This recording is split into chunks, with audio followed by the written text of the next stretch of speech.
Hello, everybody. Good evening. You should be live now. Should be. I'm just going to check over here.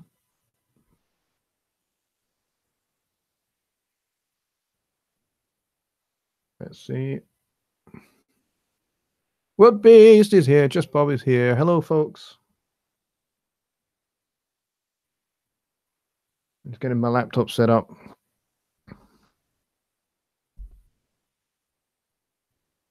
All right.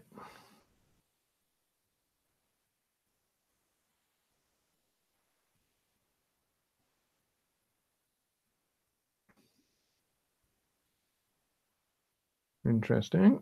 Okay. I don't know what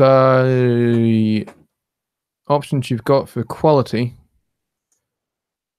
I was hoping you'd have 1080 today, but it would appear not. Sorry about that.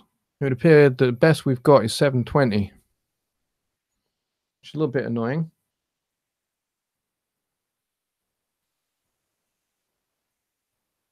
Yeah, Robert, we've only literally just started, mate. So you're okay. You've not missed anything yet. I just want to check what my audio is like. Yeah, Robert, we've only literally just started, mate. Okay, there we go. So audio's not bad. That's good. Oh, keyboard's not on. There's always something I miss out. There we go.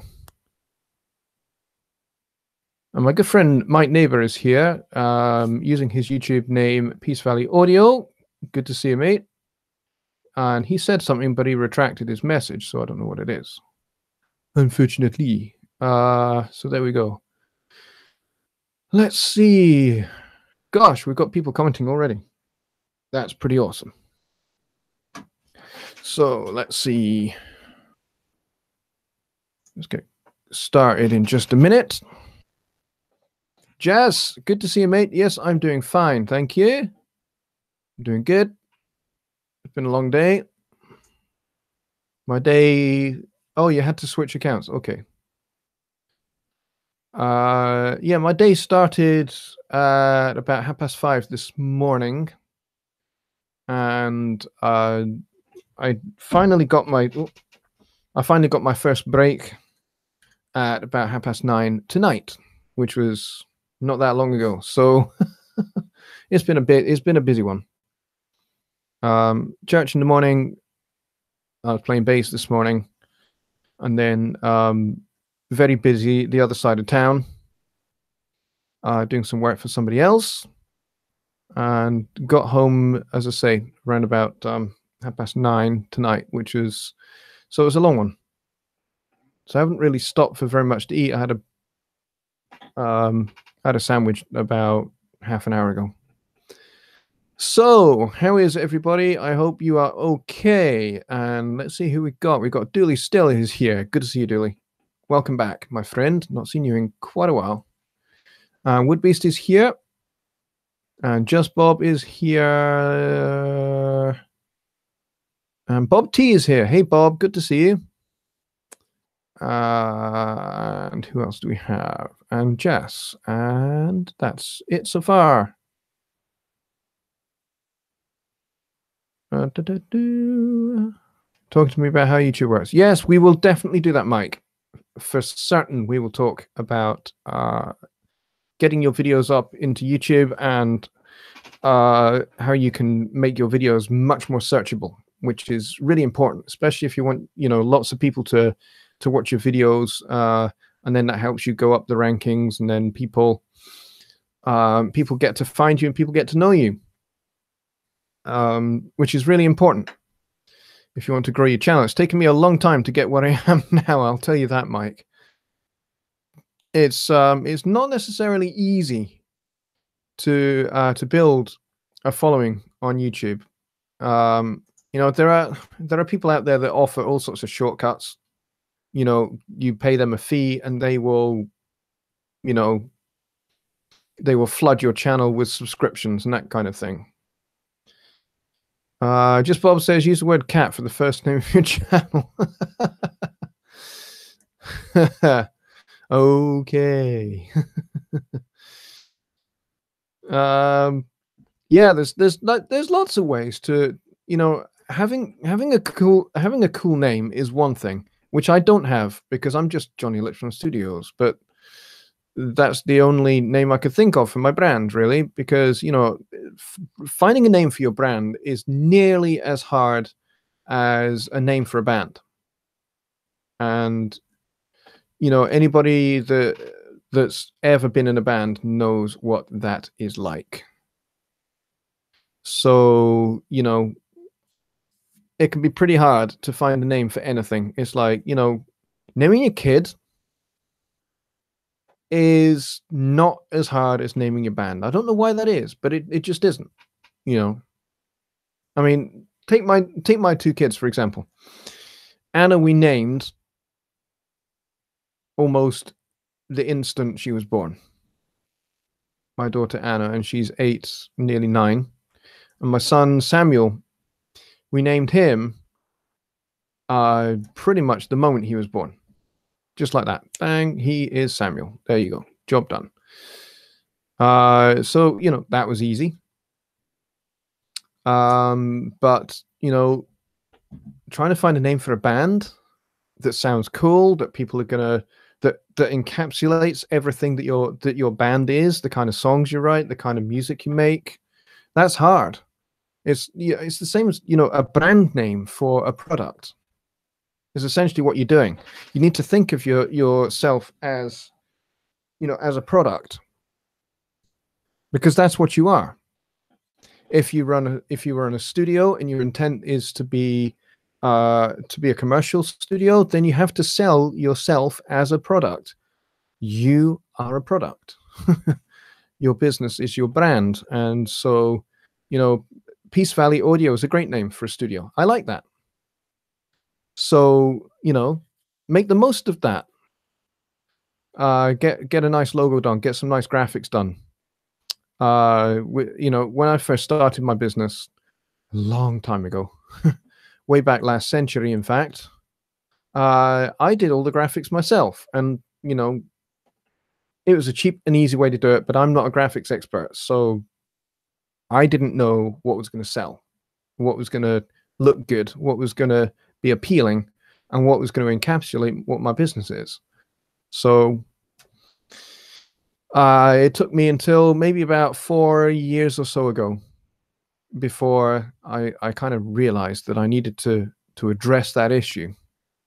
And having addressed that issue, and, you know, rebranded my studio, got nice graphics done, got a nice logo done, you know, suddenly my business is much more appealing, much more attractive. It looks much more professional. It looks, you know, it looks a lot less amateurish. And, you know, all of a sudden that meant that I have started to attract, you know, more serious clientele. And more serious people that are following me on YouTube. You know, Mike says I'm doing all that logo and graphics myself. Not sure if I want to. Well, this is the thing. You know, you have to consider these kind of things, an investment in your business, an investment in yourself. Yes, it might cost you 50, 60 bucks to get something like that done, but you know what?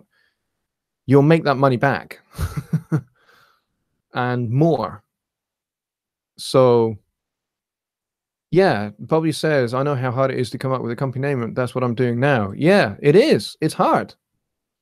You know, so finding a name for your business that is good, that works, and then having graphics created that pretty much sell what it is that you do, and encapsulate what it is that you do in one nice image, you know, then you've got something really good when that happens. So the same goes for YouTube. Now, here's the thing with YouTube. There are a number of ways you can go about having a YouTube business. And here's way number one. And this is what a lot of gamers do. What a lot of gamers do is that they make YouTube their central core business. So they create content and they if it's a really popular game like Grand Theft Auto, then they're going to get lots of views, they're going to get lots of subscriptions just on the strength of the brand, of the product that they use to create their content. And of course, Rockstar Games, who are based here in Edinburgh, they love it because their product gets used and gets seen in YouTube, on thousands of YouTube videos, and away they go. And you can build a successful following for yourself using a game like Grand Theft Auto or Hitman or something like that. And people will watch that kind of stuff. And so you can fairly quickly build a big subscriber list. And a lot of people do that. And of course, they make their money out of the advertising revenue that they get from the views and the watch time and all of that. So that's one way you can build your YouTube business. But here's the thing. What if YouTube was to be sold by Google? What if Google just decided to get rid of YouTube? They just sold it. And it went to somebody that didn't really have as big a vision for YouTube as Google do. What would happen? What would happen? How would that affect you? How would that affect your business if your business was built directly on YouTube as your main platform? It would be massive. It'd be huge. How would you get through that? How would you get around that? It'd be very hard. So here's the second way. Use YouTube as a fishing net to bring people in to what you do. So if your main thing is mixing and mastering, and you make tutorial videos on YouTube that demonstrate mixing and mastering, use YouTube to draw people in to your product, draw people into your services, draw people in to what you do, and charge them for it. So this is where things like, at the end of your YouTube video, have a call to action. So at the end of your video, at the end of all of my videos, you go and watch all of my videos. I've always got it.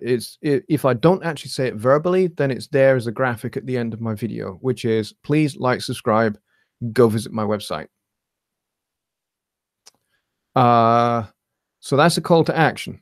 You want somebody to like your video and subscribe to your channel. Once you've got them as a subscriber to your channel, then the thing you do next is you direct them to something like your email list. Then once you've got them subscribed to your email list, now they've given you their email address, you can now directly communicate with your subscriber. And you can now directly sell targeted products to them. So you can create content, you can package that up, and you can sell it directly to folks on your email list. And you can, maybe you could do a masterclass, for example. Let's say you decide you're going to do a mastering masterclass. So you can set up a private live stream on YouTube, and you can have it set it so that it's private, so that nobody else can attend apart from those that you give the link to. And then what you do is you charge $5, and in exchange for their $5 payment, you send them the link, and then they can go on your YouTube live stream. And you can do that through your email list. So basically the idea is you funnel your YouTube subscribers into your email list, and once they're in your email list, they will start lapping up your content, and they will start buying your products, and so on and so forth. So in that scenario, if YouTube gets sold and no longer becomes a big deal, like, hey, MySpace was a big deal for a good while, and now suddenly isn't. Nobody goes on MySpace anymore. I still have a MySpace page. I've not touched it in a decade.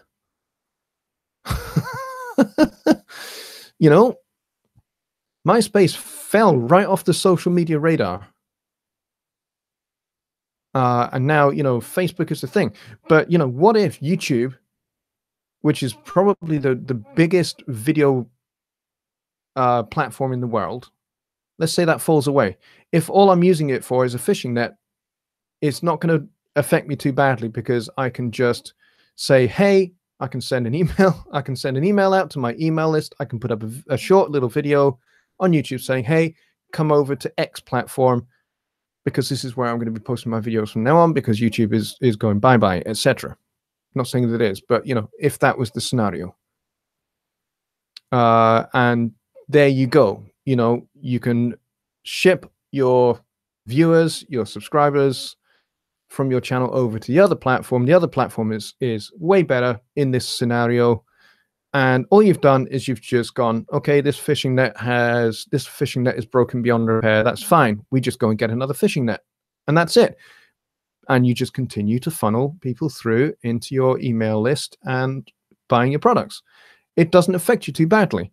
But if YouTube is the center point of your business and that gets taken away, you're done for. So really, that's all I wanted to say on YouTube. I didn't really want to start my live stream talking about YouTube and business, but it's, YouTube is a fantastic platform for getting your content out there to people, and it takes a while to build up a subscriber list. I know it does. I started my channel when did I start my channel? I was about to tell you when I started my channel. Let's go take a look. Let's see if I right click that. No, that's not going to work. Hang on. Let's just open another instance of YouTube. This might crash my this might crash everything, by the way. I can't remember when I started my YouTube channel, so I'm just having to go and check just now. Let's see. Because usually in your about it says, there you go, May 19th, 2014. So we're getting close to 14, 15, 16, 17, yeah, 4 years. There you go. So there you go. So I started it 4 years ago, and for the first 3.5 years, I inched along at the slowest possible rate imaginable for growing a YouTube channel. I went from 0 subscribers. In fact, my wife was my first subscriber. There you go. And my dad was my second subscriber to my YouTube channel. And it took me 3.5 years to go from that to 120. And then Studio One 3.5 launched, and I started doing videos exploring the new features of Studio One 3.5. And my YouTube channel had a miniature explosion all of its own. And now I stand at, nearly 1,200 subscribers since 3.5 launch, which was 2016, I think. So it's all about the content and what people want to see. People want to see new features. People want to see new stuff. As much as they want to see, good tips and tutorials on mixing and mastering and EQ and compression and all of that. Yeah, they want to see that, but they also want to see new content. They want to see new things. So, like, for example, I just did a video just recently on the overview of the new Fat Channel stuff. And within 4 hours, 5 hours, I had over 100 views. I anticipate by the end of this month, that first overview video, I'm going to do some more videos on it, but I suspect that the end of this month, I will have probably 1,000 views on that video on its own. So people want to see new stuff. Now, here's the thing. If you want your video to get watched by a lot of people, which means they will become subscribers, quite likely, especially if you do the call to action, you encourage them to become subscribers. You need to make sure that in your video you put tags, meta tags, because when your video goes up into YouTube land, people search. People are always searching for videos all the time. People will sit for hours and hours and hours searching. I know, I do it myself. And you're looking for videos, and sometimes you'll just click, you'll just find something and go, oh, I'll watch that. Oh, I'll watch that, quite impulsively. Oh, that's interesting. Now, here's the thing. If you are doing mixing and mastering, make sure you put really specific tags. So if you're doing something on compression, put compression. If you're doing something on parallel compression, put parallel compression.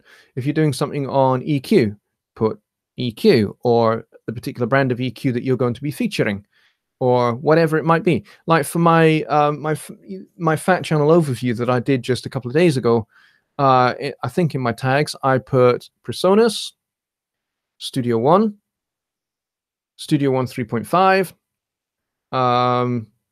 Fat Channel add-ons, and what was the other one? Oh, and I put my studio as well. So I put Johnny Lichman Studios, so I put my YouTube channel in there as well. And here's the thing, those tags are searchable, which means you type any of those into the search bar at the top of YouTube up here, then your video will come up in that search. And there's a good chance that people will click on your video. So there you go. I hope that helps. And that was a heck of a long discussion on YouTube. Sorry, guys. Had to be done, though. Whitby says, your affiliation with PreSonus and JG really helped. Yes, they do. Absolutely. I'm not denying that at all. You know, it's very, very cool that I have a very, very good, very strong and very happy relationship with PreSonus, and working hand in hand with Johnny as I have done for the last, you know, nearly 4 years, has been immensely beneficial. But as I say, my YouTube channel struggled even after, you know, this beginning my relationship with PreSonus, which is, you know, which I did in 2015. You know, it still didn't really, you know, I didn't see thousands of people coming and watching my videos, thousands of subscribers and stuff straight away from, you know, because, you know, I didn't really, and I still don't really, you know, talk in great detail about, you know, how I have any kind of relationship or affiliation with PreSonus. I'm not a PreSonus artist officially. I'm not affiliated officially with them. But, you know, we do kind of, we talk to each other a lot. We talk to each other regularly. I talk to PreSonus regularly. They talk to me regularly. And that's kind of like the nature of the relationship. It's casual. It's not formal. I don't get like sponsorship funding or anything like that from them. Nothing like that.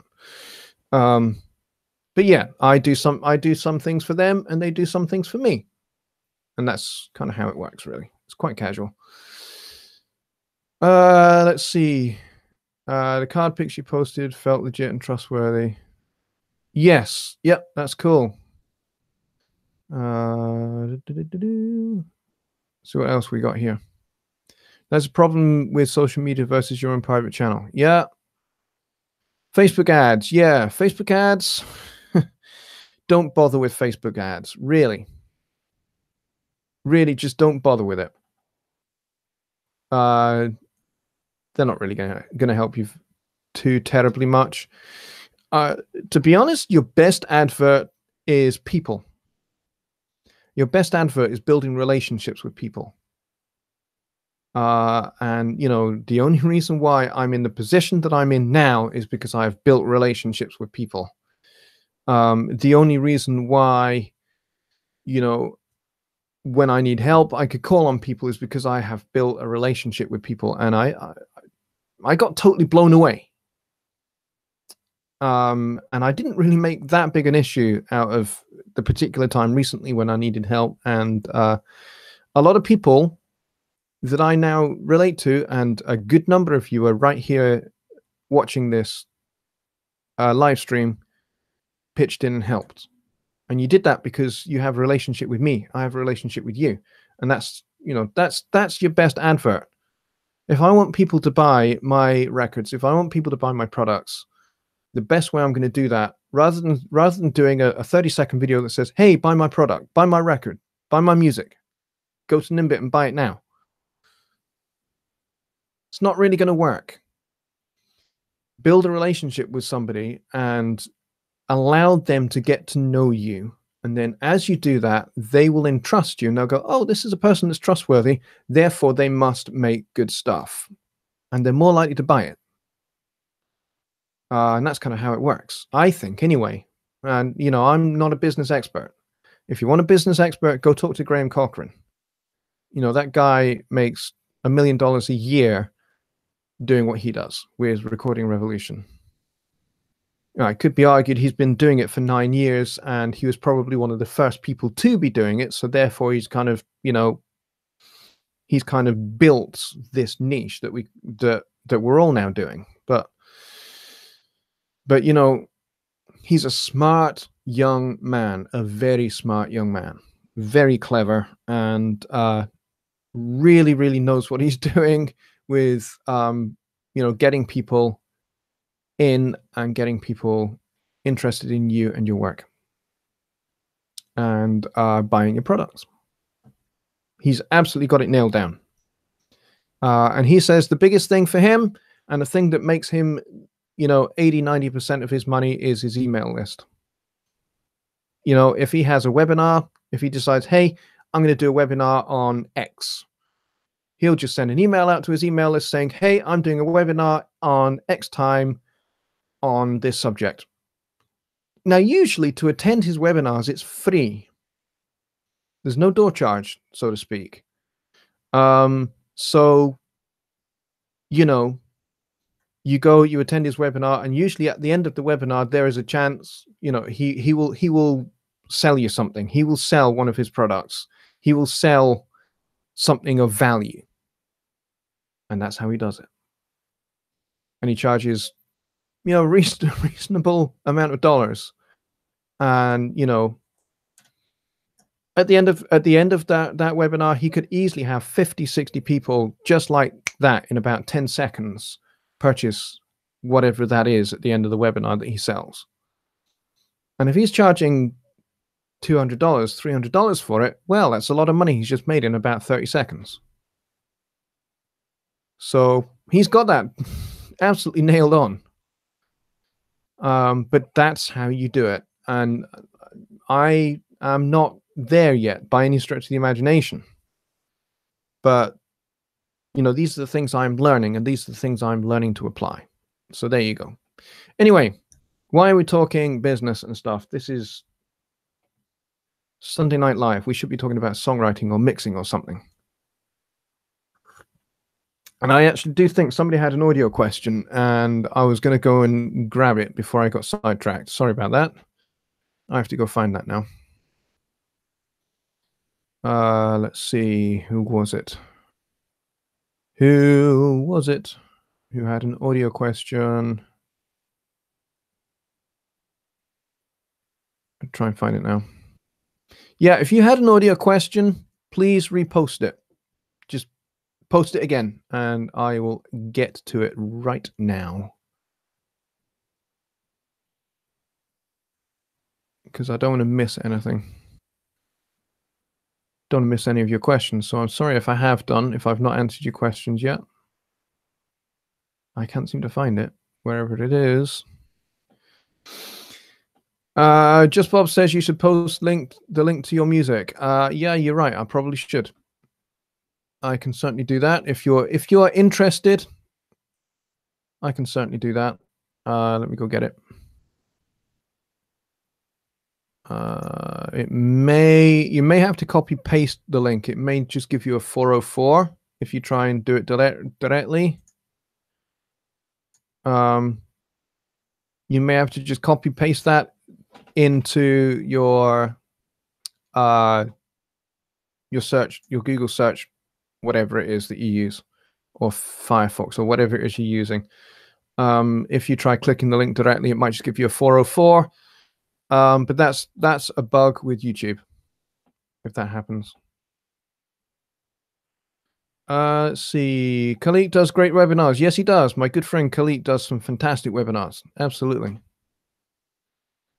My neighbor says business is a big part of this too. Yes, it is. Yep. Dooley Still says, I thought you were moving soon. How's that coming along? We are packing. We are packing. We have boxes out. And we've just been to IKEA today, actually, to go and get some more stuff for packing up. And yeah, we've we've got about 7 weeks to pack pretty much, 14, 15 years worth of life in here. And Mike says the link worked. Good, thank you.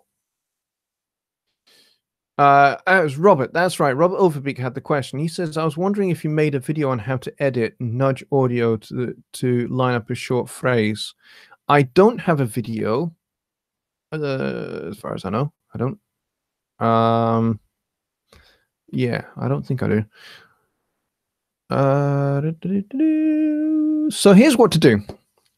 If you want to nudge audio, if you want to move an event, and you want to move it like by a really small amount, get your mouse pointer on the timeline at the top of the screen, and then drag down, click and drag down, and that will zoom you in. And then you click your event and you drag it. It's as simple as that. Now, you can drag using the grid if you want to make sure that it's absolutely online, or if you need to drag, you need to move it to a much smaller amount, you keep zooming in, and then you maybe turn snapping off and move it that way. That should do that for you. Just Bob says, if using Red Light District, it's not actually called Red Light District. Everyone calls it that, but that's not what it's actually called. It's called Red Light Distortion. And I'm sure they did that because they thought it was hilarious to create a distortion plugin called Red Light Dist. And everyone would call it Red Light District instead of Red Light Distortion. Using Red Light Distortion, how do you oversaturate the sound like you can with a fuzz pedal? You crank it.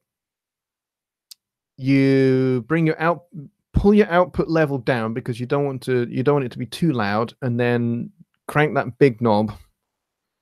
And then you've got 3 different stages of tube saturation. There's 3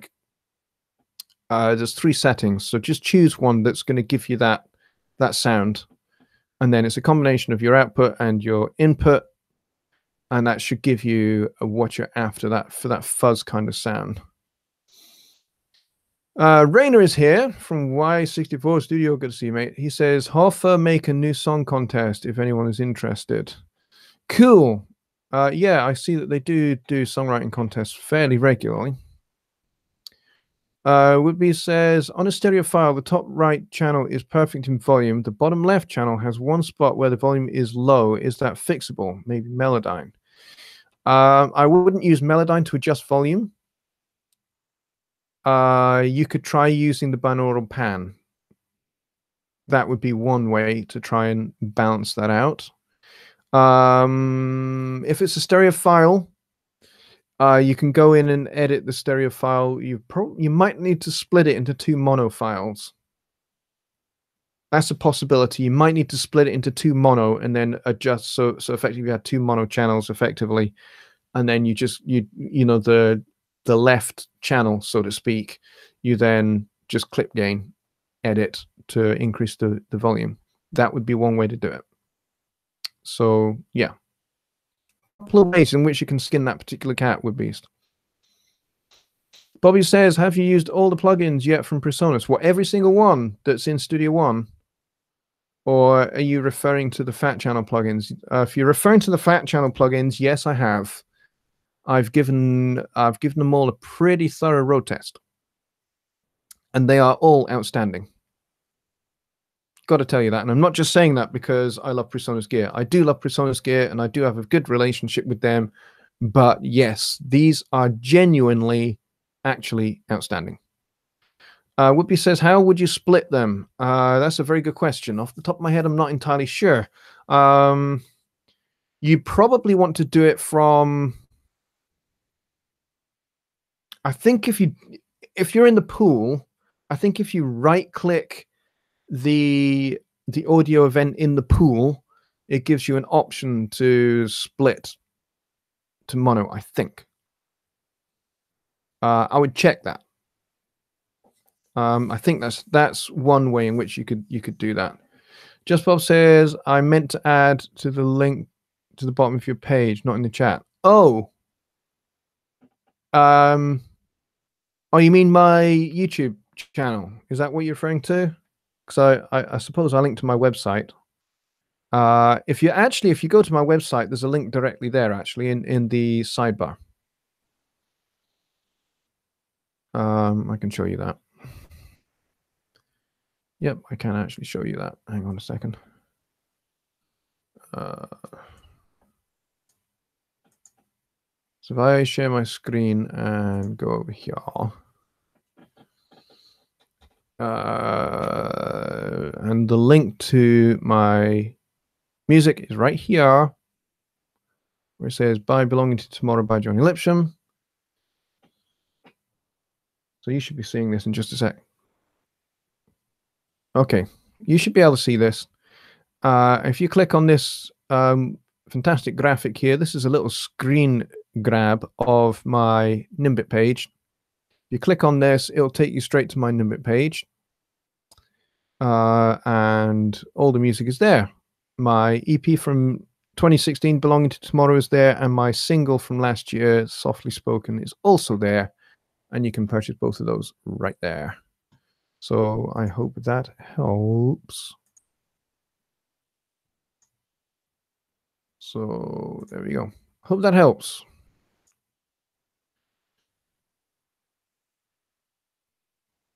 Okay, let's go and see what else we have here. Yes, the fat channel. Yes, I've given all of those fat channel EQs and compressors a very thorough road test. They are really good. Very, very, very good. They give you lots of different flavors, lots of different colors and textures and sounds to check out, EQ wise and compression wise. Particularly those compressors. Those compressors are really, really good.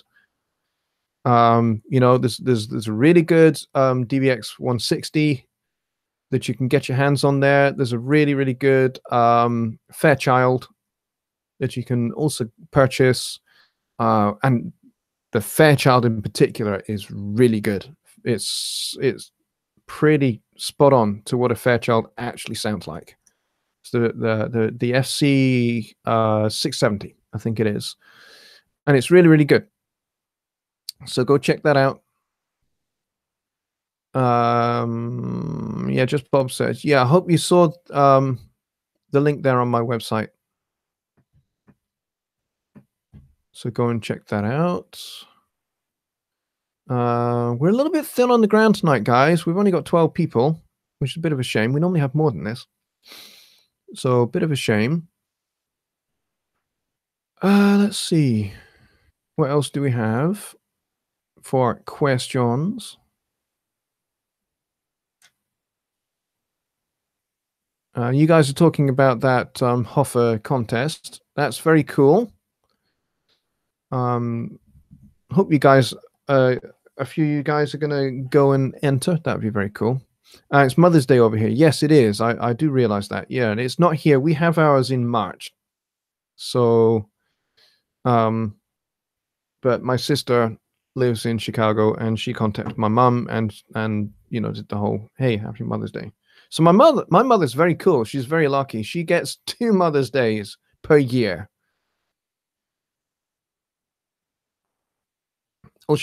All we need to do now is move to somewhere like Australia, where their Mother's Day is completely different as well, or South Africa, where theirs is completely different as well. Then she'll have more Mother's Days, which would be very nice for her, because my mother is awesome. But there we go. All right, so we got any more questions? It is now 1:45 in the morning. We've got about 15-20 minutes or so left of the show. Let's get your questions. I think some of you are asking about my moving. Yeah, it's going well. We're packing down gradually.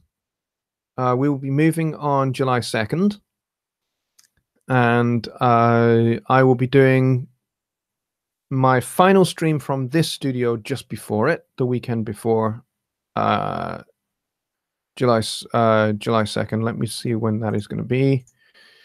Yeah, in fact, July 1st. Sunday, July 1st will be the last stream from this studio, this space here. So we will make it a special one, is what we will do.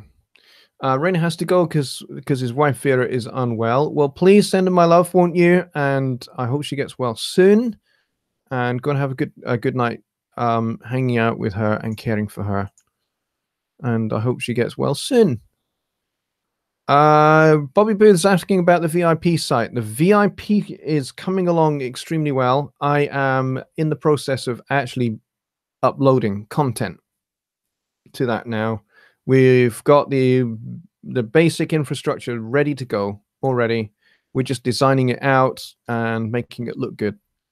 And I'm just starting to get content uploaded to it so that when I launch it and you guys all sign up, there is stuff there for you to get your teeth into.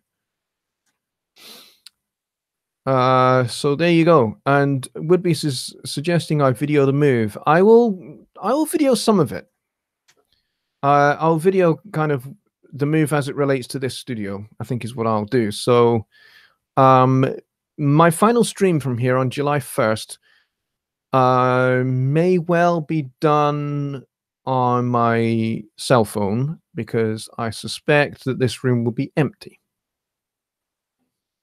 So I will probably just have this chair and me, and that will be it. All of the stuff will be out of here. So we will do a stream there, and then the next stream after that, the following weekend, the following Sunday. I forget what the date is there. Let me go check again.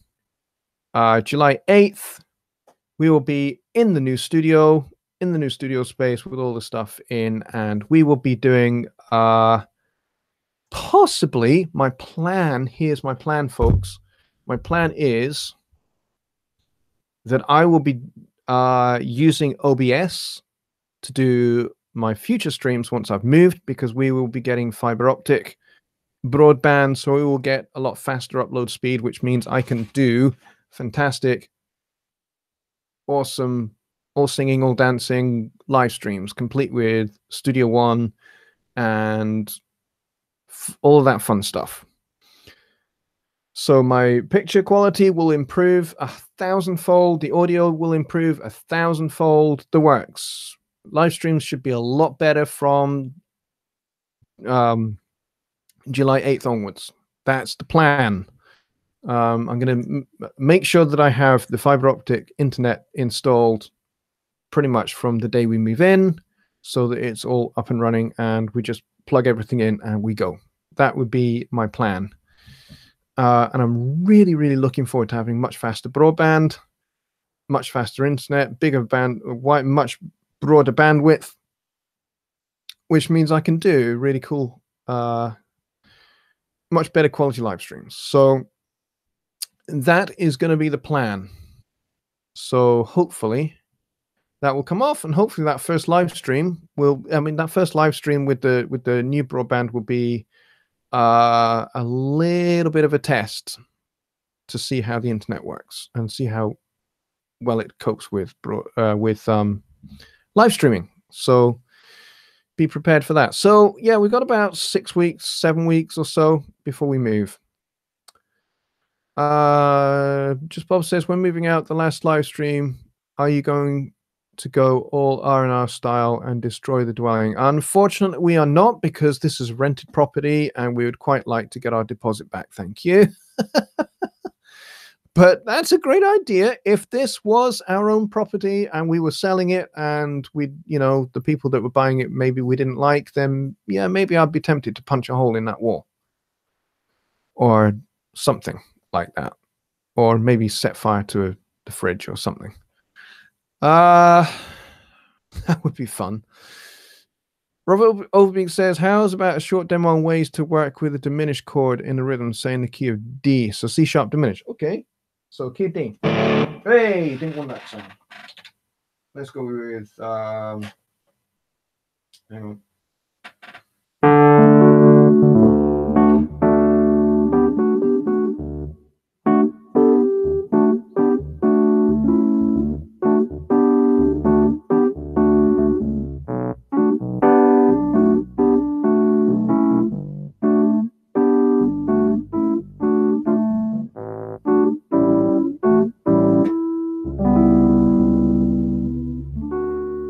So C sharp diminished is kind of like a leading thing. So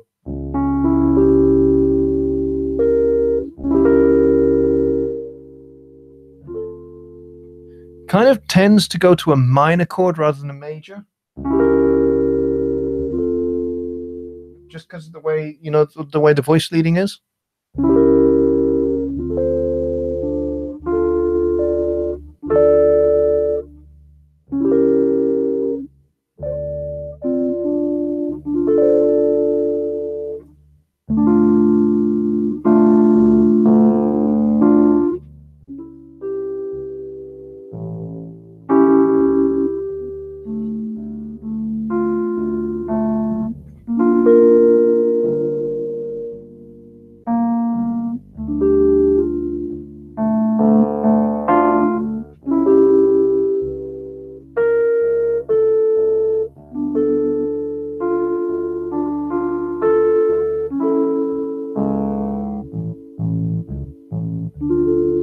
Here's the interesting thing about a diminished chord, okay?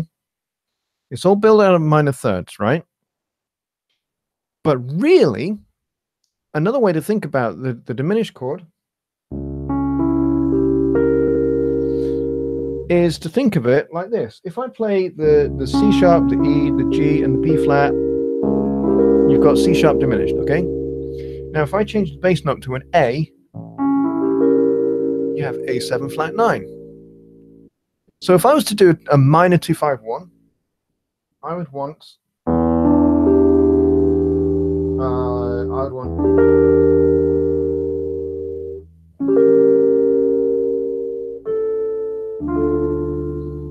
I would want to do E diminished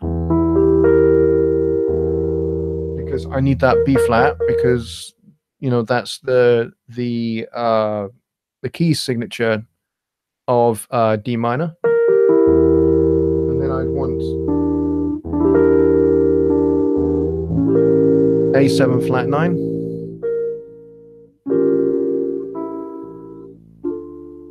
and that leads quite nicely there. So, you know, something like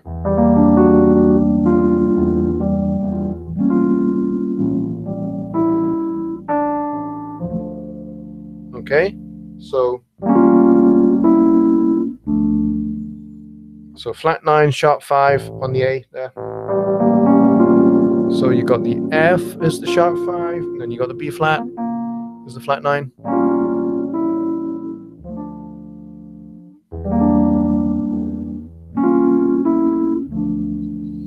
So that's a good way in which you can use a diminished chord. All right, so I hope that helps. Will you have the cast of Riverdance in kilts? Well, the cast of Riverdance are Irish, and yes, I'm half Irish, but I am essentially Scottish. Why does Edwin Hawkins' Oh Happy Day seem timeless and infectious at the same time? It's because it's a darn fantastic, great, well-written song. That's why. Just Bob says, what are the chords, and is it the way the rhythm is played? I'm not sure what you... Oh, you're talking to... Yeah, you're talking about Edwin Hawkins. Yes, it could be. I mean, it's essentially a gospel song, really.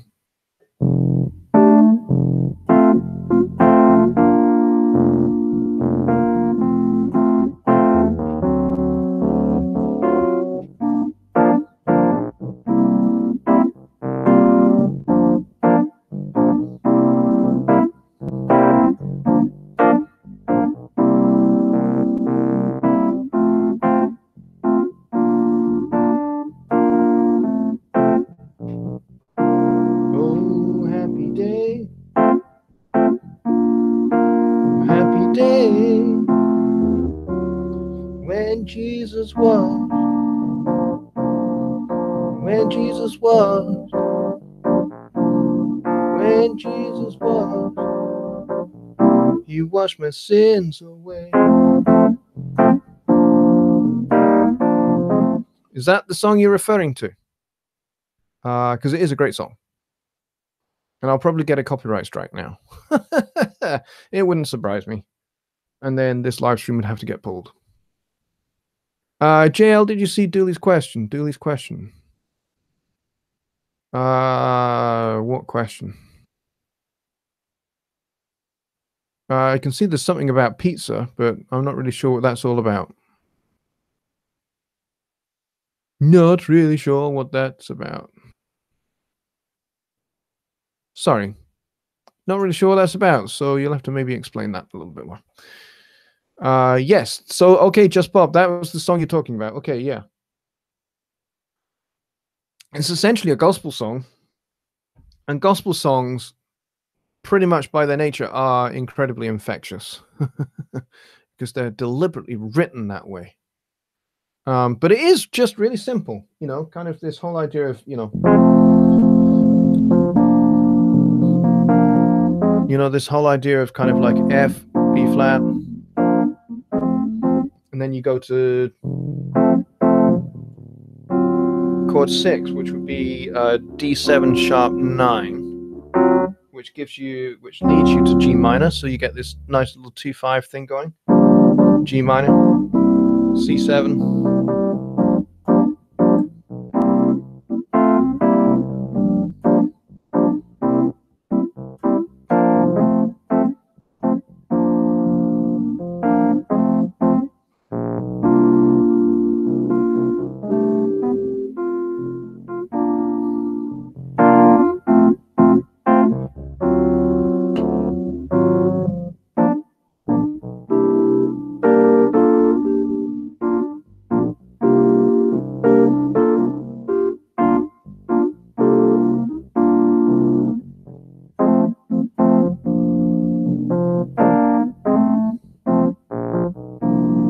Taught me how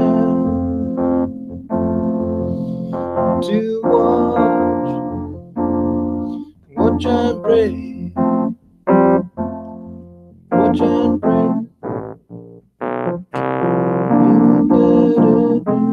Yep, it's a great song. So simple. You're absolutely right, Just Bob. It's very simple. All right, Mike has to go, and you know what? We have to go in about 4 minutes, so I'll take maybe one more question on such things, because we've got 11 people here now, which is a little bit of a shame. But maybe next Sunday we can pick up and we'll have more people watching, and that'd be great. Just Bob is asking what are the chords, and is it the rhythm? Yeah, so the verse is kind of F and B flat mostly until you get to the kind of second half of it, where you go to D7 sharp 9, which takes you to G minor, C7, G minor, C7. You do that a few times, and then that takes you back to F, and then you're kind of pedaling an F with the B flat going over the top of it. Right, and then C11. So it's just very, very simple. One of my favorites, it's very simple in writing, but the singing and the choir take it to new levels. Yeah, that's all to do with how the harmony parts are worked out. And then, of course, you can do things like you can do a key change. You know, you could go...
And you could go on all night just going up and up and up and up.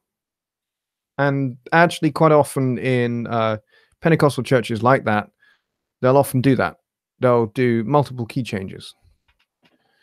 So yeah, so that tends to be how those kind of songs work out. And again, it's all about making the song simple lyrically, with a couple of concepts that you can really, you can get hooked into.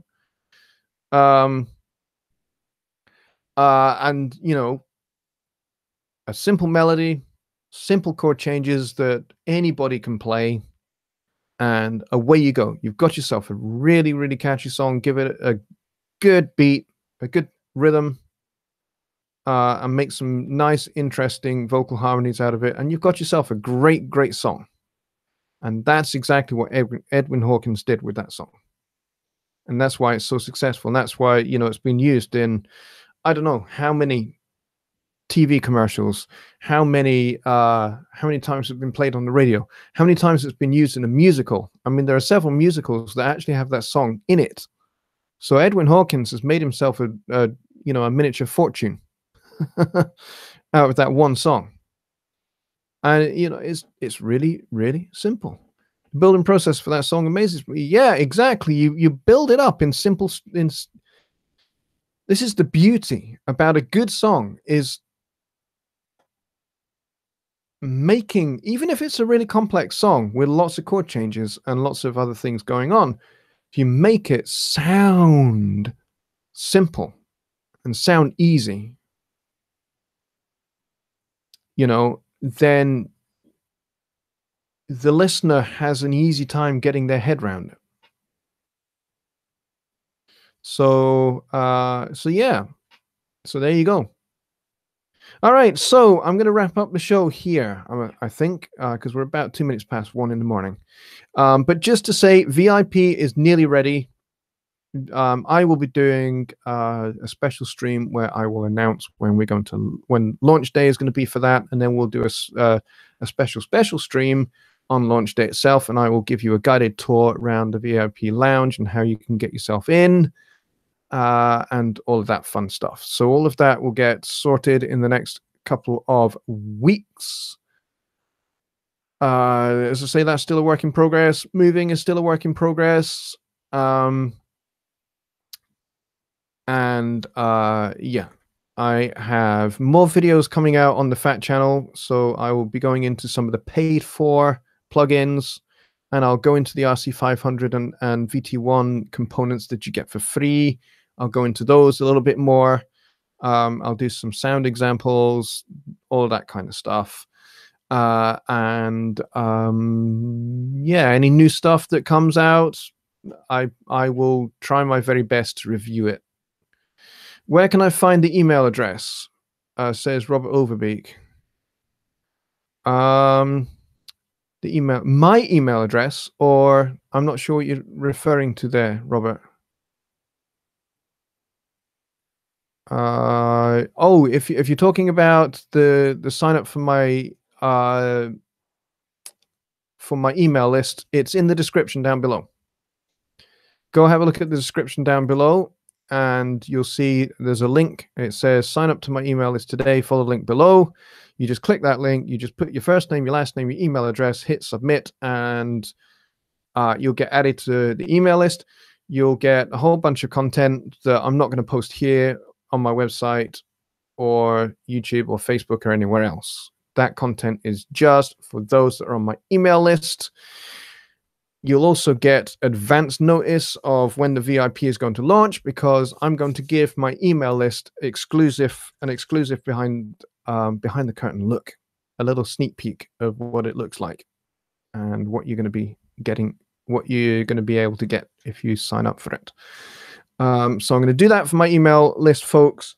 My email list folks, automatically when you sign up, you also get stems from Chanel, which is one of the songs from my EP in 2016, and you can mix that to your heart's content. You can even use that in your portfolio as well to demonstrate your mixing skills. And you'll also get my 5-part video series on compression, where I deal with the basic fundamentals of compression, but also go into things like parallel and sidechain compression as well. So go and get yourself on my email list. And as I say, all of that stuff is coming. There's going to be new stuff for the email list, which I have to admit, I've not really done a whole lot for the email list yet. I've just been so preoccupied with the move and getting VIP stuff on the go that I've not really had much of a chance to get regular email content out, going out. But that is starting this week. Okay, so this week there's gonna be regular content going out every week on something, even if it's just a talking point, even if it's just an idea I've had or a thought I've had thinking about mixing, mastering or songwriting or something like that. Even if I've just had a thought that I think might help folks, I'll send an email out. All right, so get yourself over there, Robert, if you're interested in that. And for the rest of you, if you're not signed up to my email list, follow Robert's example and get yourself signed up. And if you are already, thank you very much. And if you're interested in VIP, have a think about that. And I'll be talking more on the detail of what you will get when you become a VIP. When we're a little bit closer to launching, I will actually go into much more detail so that you get a good idea of what you're going to get. So that you can actually decide whether you want to become a monthly subscriber to that or not, as the case may be. All right, so there we have it, folks. That's the show for this week. Next Sunday, we will be back here, same time, same place. Wednesday this week, we will be at, on Wednesday, we will be at Johnny Gibe's YouTube channel for Songwriting Simplified. Oh, and Just Bob is buying my record. Thank you so much, Just Bob. I really appreciate that more than you know. That's really cool. I love it when people buy my records, and I hope that you really enjoy listening to it.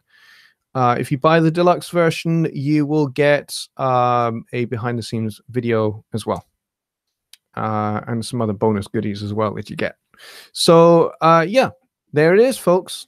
Whitby says 9 people watching, 10 likes. Yeah, I think we peaked at about 14, which might explain that. But that's cool. 9 people liked it, and we had peak viewership of about 12, 13, 14, which is a little bit lower than normal. Sometimes we get up to the dizzy heights of 22, 23. So it'd be nice if we could actually get up to 25.